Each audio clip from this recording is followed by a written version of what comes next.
오늘도 저와 여러분에게 은혜가 필요해서 하나님이 이곳에 저희들을 부르시고 세우신 줄 믿습니다. 전하는 전하, 듣는 여러분들에게 하나님이 주시는 은혜만 가득하기를 소망합니다.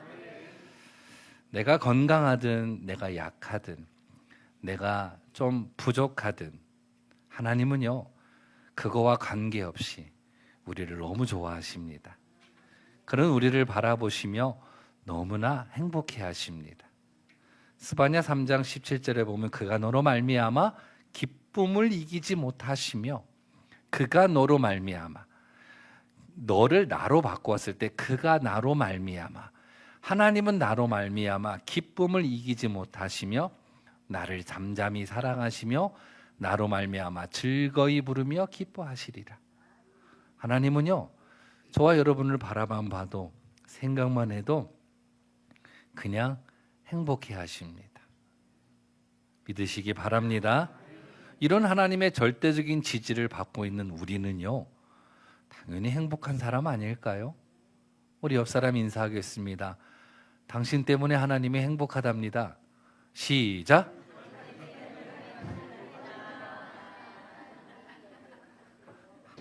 우리 하나님이요, 여러분들 때문에 행복하답니다.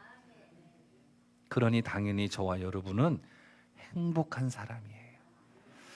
내가 조금 가난해도, 내가 좀 연약해도, 육신의 질병이 조금 있어도, 삶의 불편함들이 조금 있어도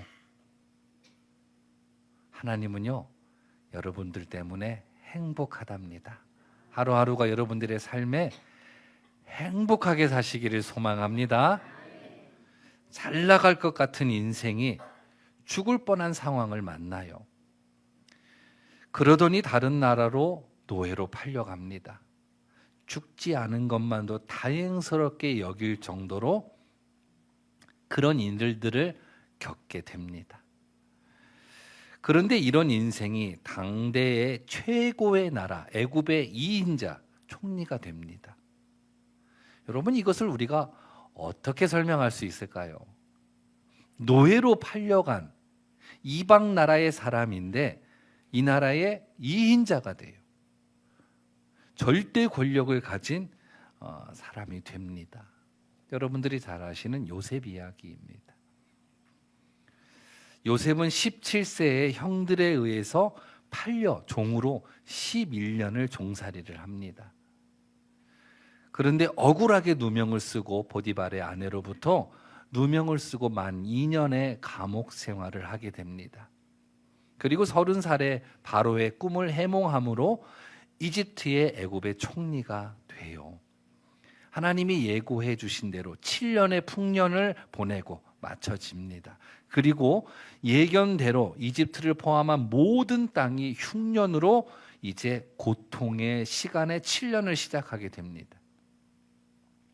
그리고 그 7년의 흉년이 시작하여 2년이 지나고 있을 때 요셉의 형들이 이집트로 양식을 구하러 옵니다. 이때 이 요셉이 형들을 보게 되는 거예요. 그러니까 그 기간이 22년입니다. 17살 어린 소년의 나이에 형들의 미움을 받고 이집트로 팔려갔는데 22년 만에 지금 형들을 만나고 있어요. 영화 같은 만남이죠. 마치 뭔가 꿈인 것 같은 비현실적인 오늘 만남이 이루어지고 있는 거예요. 그런데 요셉은요, 그 형들을 보자마자 딱 알아봅니다. 요셉은 그의 형들을 알아보았으나 그들은 요셉을 알아보지 못하였더라. 지금 요셉과 형들은 22년 만에 만난 거예요. 근데 딱 알아본 거예요. 저도 30년 만에 고향 교회를 갔어요. 제가 작년에 갔었잖아요. 그런데 많이들 이렇게 나이들이 연로하시기도 하고 30년 만에 봤으니까, 근데 딱 보면 다 알겠더라고요. 딱 보면 아무개 권사님 딱 보니까 집사님 다 알겠는 거예요. 근데 그분들은 내가 몰라볼까 봐 저 알아요? 저 알아요? 하면서 막 물어보는 거예요. 당연히 알죠. 제가 이름까지 불러줘 가며 아유 권사님 내가 왜 몰라요? 내가 왜 몰라요? 요셉은 딱 보고 아는 거예요. 그런데 요셉의 마음에 이 형들이 어떤 형들이에요? 자기를 미워하고 자기를 시기하여 종으로 팔아버린 형들이잖아요. 이 형들에 대한 미움, 그 다음에 이 형들에 대한 아픔, 상처가 이 요셉의 마음에 있단 말이에요. 요셉이 감옥에 들어갔을 때 술 맡은 관원장의 꿈을 해몽해 주며 그에게 이렇게 말해요. 당신이 잘 되시거든 나를 생각하고 내게 은혜를 베풀어서 내 사정을 바로에게 아뢰어 이 집에서 나를 건져주소서. 나는 지금 억울하다라는 거예요. 나는 히브리 땅에서 끌려온 자요 여기서도 옥에 갇힐 일을 행하지 않았다라는 거예요. 지금 이 요셉의 마음에는 지난날 당한 일 그리고 보디발 아내로부터 억울한 누명을 쓴 일에 대한 이 마음 원한이 남아 있는 거예요. 그런데 오늘 형들 앞에 선 요셉의 말을 보면 그런즉 나를 이리로 보낸 이는 당신들이 아니요 하나님이시라. 오늘 본문 8절에 이렇게 요셉이 고백을 해요. 나를 보낸 이는 당신들이 아니요 하나님이시라. 하나님이 나를 바로에게 아버지로 삼으시고 온 집의 주로 삼으시며 애굽의 온 땅의 통치자로 삼으셨나이다. 이렇게 말하고 있어요. 지금 요셉의 마음에 변화가 있는 거잖아요. 원한, 상처, 아픔이 있었거든요. 그런데 오늘 형들을 만난 그 시점에는요 그런 마음이 하나도 없는 거예요. 무슨 일이 있었냐라는 거죠. 요셉이 마음의 상처, 원한, 어찌 보면 원수로 여겼던 이 형들, 이 형들에 대한 마음이 있었는데 오늘 형들을 만난 요셉의 마음에는요 이런 마음이 하나도 없어요. 지금 무슨 일이 요셉에게 있었던 것일까? 무슨 일이 있었는지를 성경은 이렇게 기록하고 있어요. 창세기 39장부터 보면 여호와께서 요셉과 함께 하심으로 그가 형통한 자가 돼요. 아멘 준비하고 아멘 하세요. 39장 20절에 요셉이 옥에 갇혔으니 21절에 여호와께서 함께 하시고 그리고 23절에 여호와께서 요셉과 함께 하심이라 여호와께서 그를 범사에 형통하게 하셨더라. 할렐루야. 뭔 일이 있었어요? 하나님이 함께 하셨어요. 그리고 하나님이 그를 돌보셨어요. 하나님이 그를 지키셨어요. 다시 아멘 준비하세요. 하나님이 형통하게 하셨어요. 할렐루야. 이걸 속담으로 엎드려 절받기라고 합니다. 그렇게 했단 말이에요. 하나님이 함께 하심으로, 하나님이 돌보심으로, 하나님이 지키심으로, 하나님이 그를 형통케 하심으로 그를 위로하였고 그를 치료하였고 그를 때로는 연단하였고 오늘의 자리까지 있게 하신 거예요. 그 재료가 뭐예요? 말씀.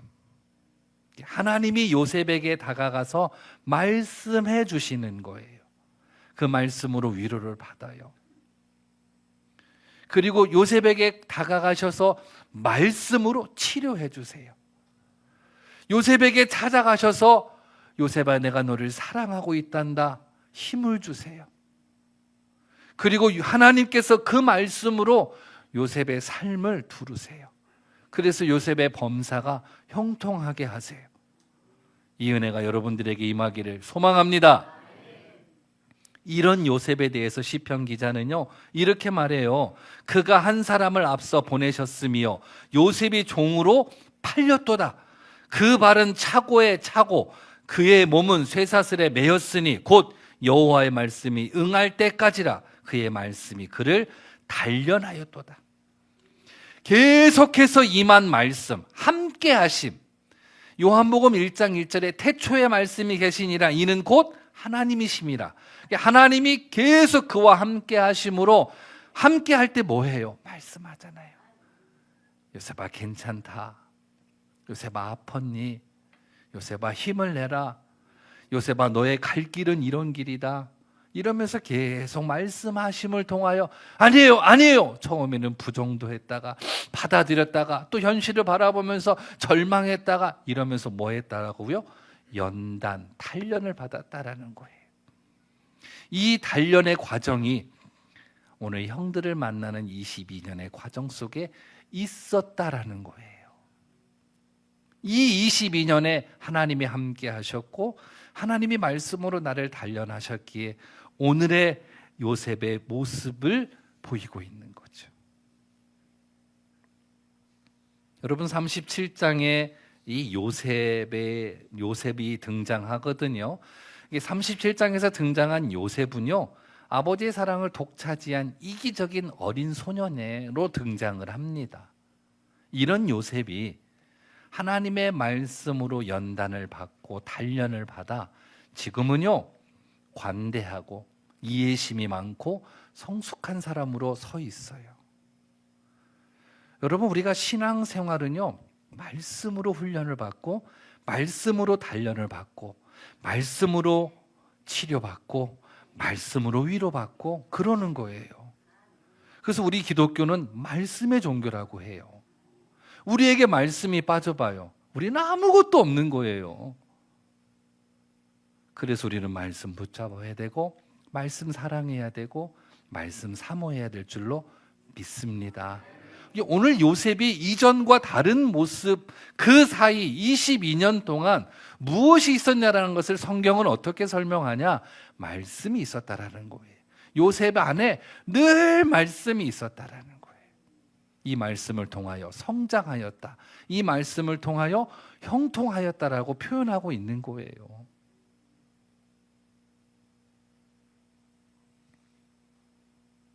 이 은혜가 여러분들에게 임하기를 소망합니다. 할렐루야. 또 하나 창세기 41장 51, 52절에 보면요 요셉이요 두 아들을 낳습니다. 첫째는 므낫세라 하였으니 그래서 장남 이름을 므낫세라고 적고요. 둘째 아들 차남의 이름을 에브라임이라 하였으니 해서 두 아들을 얻은 거예요. 저는 이것을 하나님의 보상이라고 불러봐요. 하나님이 요셉 인생에 보상을 해준 거예요. 두 아들을 주신 거죠.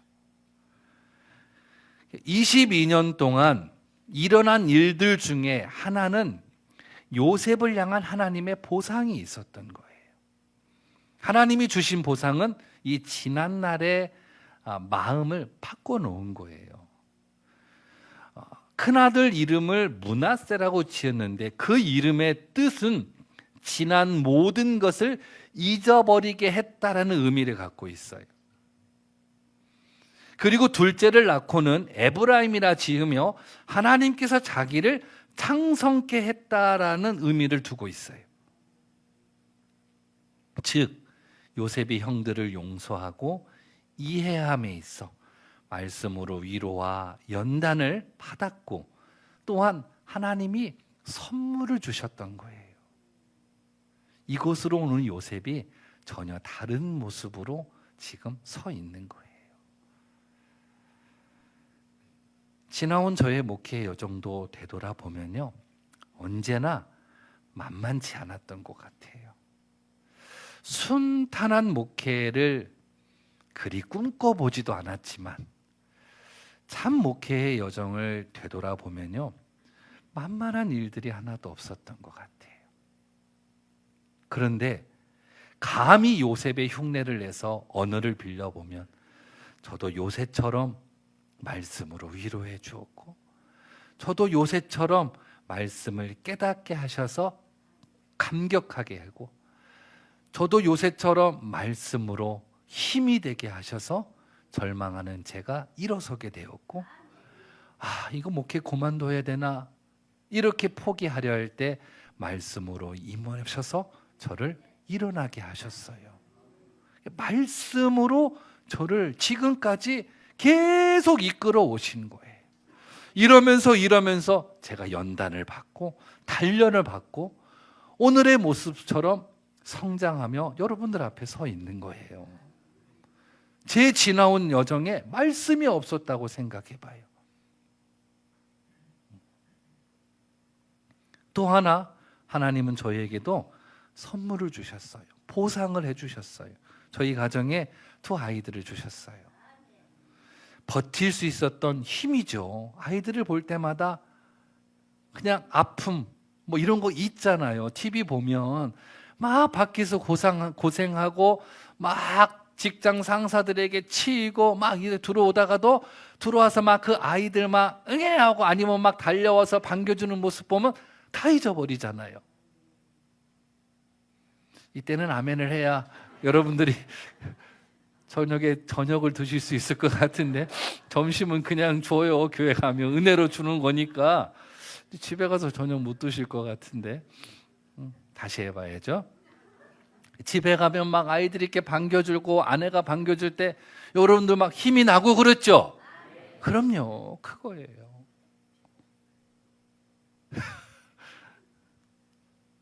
그렇게 해서 힘이 나잖아요. 애들 바라보면.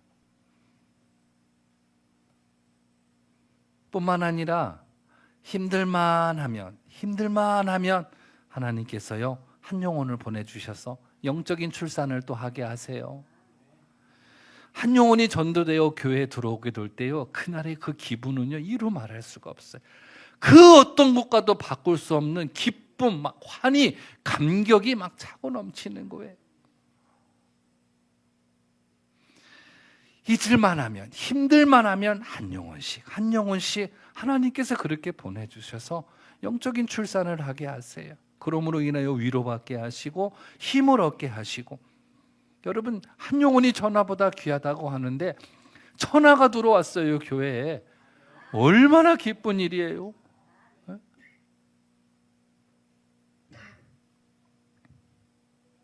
이런 것을 그래서 우리는 하나의 단어로 이렇게 표현해요. 무엇이다? 은혜다. 그래서 우리는 지나온 삶을 다 은혜로 살아온 거예요. 훗날 요셉이 자기 형들에게 이렇게 고백을 해요. 당신들은 나를 해하려 하였으나 하나님은 그것을 선으로 바꾸사 오늘과 같이 많은 백성의 생명을 구원하게 하시려 하셨나니. 나를 팔아먹은 형들인데 나에게 힘든 그 시작이 이 형들인데 오늘 이 형들에게 하나님의 이야기를 해요. 하나님이 나를 다 바꾸었다. 좋은 것으로 바꾸었고 선으로 바꾸었다라고 지나온 22년의 시간들을 하나님이 나와 함께 하셔서 나의 자리를 복되게 하셨다. 하나님이 도와주셔서 어려움을 잘 이겨냈고 극복하게 하셨다. 오늘 내가 이 앉은 자리도 하나님이 그렇게 이끌어 주셨다. 이 얘기를 하고 있는 거예요. 오히려 형들이 두려워하고 있는 그 마음을 알고 위로해 주고 있는 거예요.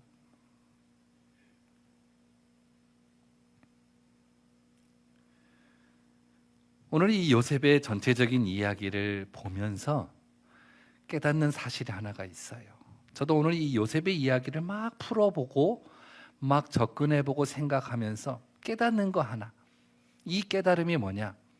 하나님이 세상 끝날까지 나와 함께 하신다고 약속하셨으니 하나님이 나와 함께 하심을 내가 믿고 확신한다면 내가 무엇을 만나든 어떤 어려움에 처하든 우리는요 극복할 수 있고 이길 수 있고 승리할 수 있고 감사할 수 있음을 믿으시기 바랍니다.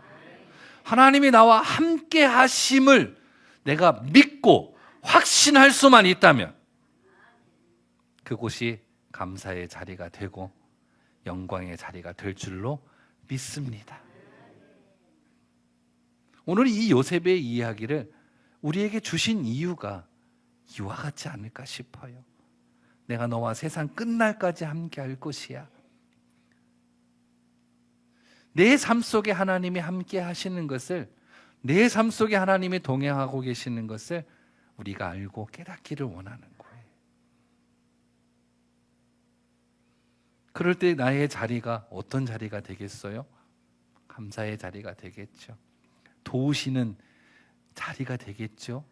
이끄시고 인도하시며 역사하는 자리가 되겠죠. 그러니 우리의 삶은 날마다 간증이고 날마다 찬송의 삶이 되지 않겠습니까? 이런 삶이 여러분들에게 시작되기를 간절히 소망합니다.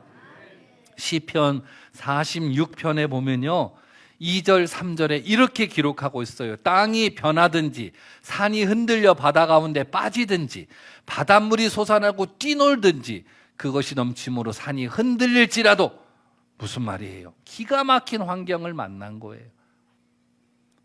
상상할 수 없는 어려움을 만난 거예요. 그런데 뭐라고 써 있어요? 우리는 두려워하지 아니하로다. 그 이유를 5절에서 이렇게 기록하고 있어요. 같이 읽어볼까요? 시작. 하나님이 그 성중에 계심에 성이 흔들리지 아니할 것이라. 새벽에 하나님이 도우시리라. 내가 만난 환경이 기가 막힌 거예요. 설명을 할 수가 없는 기가 막힌 환경을 만났는데 내가 평안할 수 있는 이유가 그 만난 환경 가운데 하나님이 함께 하신다라는 거예요. 그래서 나는 두려워하지 않는다라는 고백인 거예요. 이 고백이 여러분들의 고백이 되기를 소망합니다. 욥은요, 내가 가는 길 그가 아시나니 그가 나를 단련하신 후에는 내가 순금같이 되어 나오리라. 욥의 고백이에요. 여러분, 욥은요 하루아침에 모든 것을 잃은 사람이에요.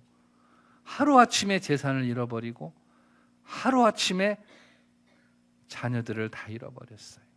슬퍼해야 되고 원망해야 되는데 욥은요 이렇게 고백을 해요. 내가 모태에서 알몸으로 나왔사온즉 또한 알몸이 그리로 돌아갈지어다. 주시니도 여호와시요 거두시니도 여호와이시니. 1장 21절. 여호와 이름이 찬송을 받으실지니이다. 슬퍼하고 절망해야 되는데 주시니도 하나님이시요 거두시니도 하나님이라고 고백하며 찬송을 하고 있어요. 무엇을 이야기하고 있는 거예요? 하나님의 뜻이라는 거예요. 모든 것이. 오늘 내가 만난 이 모든 것은 다 하나님의 뜻이라는 거예요. 부정할 수도 불평할 수도 없다라는 거예요. 우리는 좋은 일이 만나면 감사하잖아요. 근데 어려운 일을 만나면 뭐해요? 불평하잖아요. 그건 우리가 가진 본능이에요. 좋은 일을 만나면 웃잖아요. 안 좋은 일을 만나면 슬퍼하고 괴로워하잖아요. 그건 우리가 가진 본능이에요. 신앙이 무엇이냐? 신앙은요, 나와 함께 하시는 하나님을 통하여 우리의 본능을 극복하는 거예요.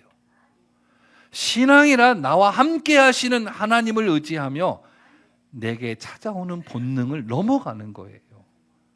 이 은혜가 여러분들에게 임하기를 소망합니다. 할렐루야. 로마서 9장 11절에 보면 이런 말씀이 있어요. 그 자식들이 아직 나지도 아니하고 무슨 선이나 악을 행하지 아니한 때에 택하심을 따라 되는 하나님의 뜻이 행위로 말미암지 않고 오직 부르시는 이로 말미암아 서게 하려 하사. 누구에게예요? 이삭의 아들 에서와 야곱의 이야기예요. 태어나기도 전에 하나님이 야곱을 택하였다라고 이야기하는 거예요. 이들의 행위로 인하여 내가 야곱을 택한 것이 아니라 태어나기도 전에 야곱을 택했다라는 거예요. 아니 어떻게 그럴 수 있어요? 라고 반박할까 봐 이어서 주님께서 21절에 토기장이의 비유로 말씀하세요. 토기장이가 진흙 한 덩이로 하나는 귀히 쓸 그릇을, 하나는 천이 쓸 그릇을 만들 권한이 없느냐라는 거예요. 내가 토기장인데 내가 그렇게 만드는데 내 권한이 그게 없느냐라는 거예요. 자기 권한이라는, 자기 마음이라는 거예요. 제가 입는 옷이 있어요. 여러분들 앞에 설 때 입는 양복이 있고 평소에 예배가 없을 때 출근하는 양복이 있어요. 그것도 내 맘대로 못하느냐 이 얘기예요. 하나님 표현은요. 내 옷이니까 내가 교인들 앞에 설 때 이 옷을 입어야겠다. 그리고 평상시에 교인들 만나지 않고 사무실 출근할 때 이런 옷을 입어야겠다. 내가 그렇게 정해놓고 한다라는 거예요. 하나님이 토기장이라는 거예요. 그래서 귀히 쓸 그릇을 만들고 천히 쓸 것을 만드는 권한이 내게 없느냐라는 거죠. 무슨 얘기예요? 하나님 마음이라는 거예요. 하나님 뜻이라는 거예요. 이것을 신학적 용어로 하나님의 주권이라고 말하죠. 바울에게 가시가 있었어요. 바울은 그 가시를 가지고 하나님께 나아갔어요. 하나님 앞에 나아갔다는 그 말 자체가 자기에게 임한 그 가시에 대해서 부정적인 생각을 가지고 있었던 거예요. 왜 나에게 이런 가시를 주셨냐고, 얼른 이 가시 좀 빼내달라고, 그런 마음으로 하나님 앞에 나아간 거예요. 그러나 거기서 전혀 다른 하나님의 뜻을 듣게 된 거예요. 내 은혜가 내게 족하도다. 그 가시가 있음으로 인하여 너에게 능력이 나타난다라고 말씀하시니 깜짝 놀란 거죠. 근데 그 뜻 앞에 바울은 어떻게 했냐? 자기의 생각을 버려버렸어요. 그리고 자기에게 임한 그 가시를 오히려 자랑했어요. 이것을 바울의 순종이라고도 얘기합니다. 하나님 뜻 앞에 우리가 할 수 있는 최선은요, 순종이에요. 하나님 말씀 앞에 우리가 할 수 있는 최선은요, 순종이에요. 믿으시길 바랍니다. 하나님의 뜻을 확인하는 순간 바울은요, 자신의 의지를 버려버린 거예요. 자신의 생각을 버려버렸어요. 이것을 순종이라고 하는 거예요. 그리고 그 부정적으로 생각했던 것을 오히려 자랑하고 감사해요. 오늘 요셉은요, 이해가 되지 않아요. 하나님께서 환상 가운데 꿈을 주셨잖아요. 잘 되어야 되는데 요셉이 만난 날들은요, 이게 너무 힘든 거예요. 종으로 팔려가고, 죽을 뻔한 위기를 만났다가 종으로 팔려가고, 또 억울함을 만나서 감옥에 들어가고, 이러다 죽는 거 아닌가 생각을 얼마나 많이 했을까요? 그러나 그 모든 여정 속에 하나님이 함께 하셔서 그의 범사를 형통케 하셨어요. 이 지나온 이야기들을 요셉이 오늘 우리 앞에서 이렇게 해주고 있는 거예요. 하나님이 함께 하심으로 내 범사가, 나의 삶의 자리가 형통하였더라. 왜? 라고 묻고 싶지만 그 질문 앞에 하나님은 뜻이라고 말씀하시는 거죠. 이 하나님의 함께 하심을 경험한 요셉은 이제는 자기 인생 노트를 하나님께 완전히 맡겨요. 자기의 펜도 맡겨요. 그리고 하나님이 막 써가시는 것을 그냥 읽으며 감사하고 찬양하고 기뻐하고 즐거워해요. 그런 인생이 되어버린 거예요, 요셉은요.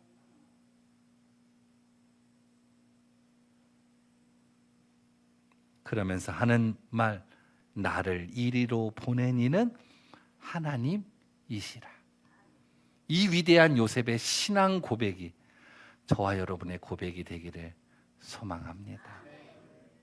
나를 이리로 보내신 이는 하나님이시라.